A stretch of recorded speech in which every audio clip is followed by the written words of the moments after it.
Hello and welcome to your Confident English Wednesday lesson. I'm Anne-Marie with Speak Confident English, and if your goal is to advance your English language skills and most importantly, improve your confidence and your fluency in English, then you're in the right place. This is video number 3 in a 3-part series on using conditionals in real life because I want you to know how you can use conditionals when speaking and understand others easily when they use conditionals as well. I think it's really important for you to know exactly how and why we use conditionals, what they help us do or express with the language. So that's what we've been focusing on. And this video is all about conditional number 3.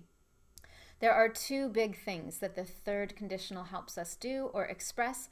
One is to express our regrets about the past, or that we wish we could change something about the past. Of course we can't. We can't go back in time and do something differently, but sometimes we think about it and we think about what life would have been like if we had made a different choice or done something differently.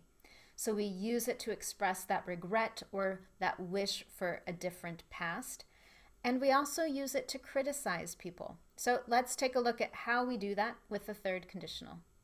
Let's start with an example to show how we can use the third conditional to express those really negative feelings of regret that we sometimes have, or wishing that we had done something differently.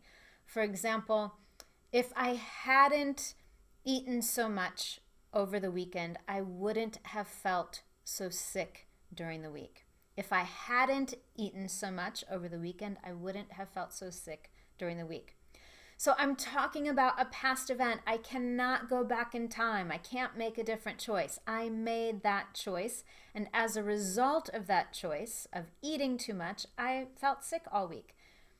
That was the reality, but I'm using the third conditional to express that regret and maybe that I wish I had done something differently. Another example would be, if I could have studied at any university, I would have studied at a university in California. So again, it's too late. I already made my choices. I studied somewhere. I got my university degree.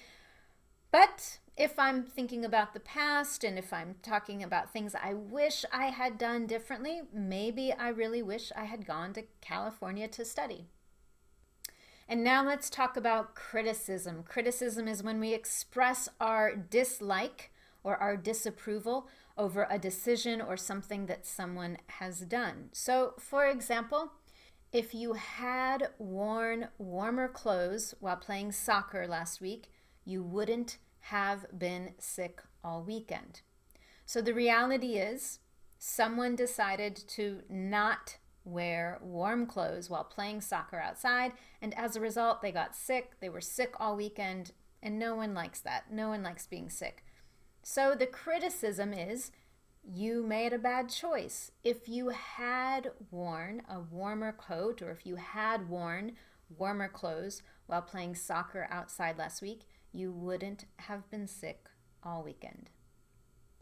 And that's it. This final video is very short and sweet, very simple, to the point, but now you've completed the 3rd video in this series on using conditionals in real life. As you already know, you should go to the online lesson to get many more examples of how we use the third conditional in our real life, and there's an opportunity for you to get some practice so you can get more familiar with it, more comfortable with it, and start using it in your real English life.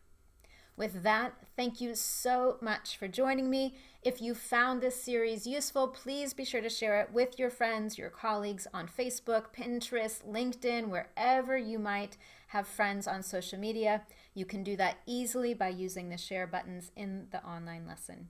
Have a fantastic week, and I'll see you next week on Wednesday for your Confident English lesson.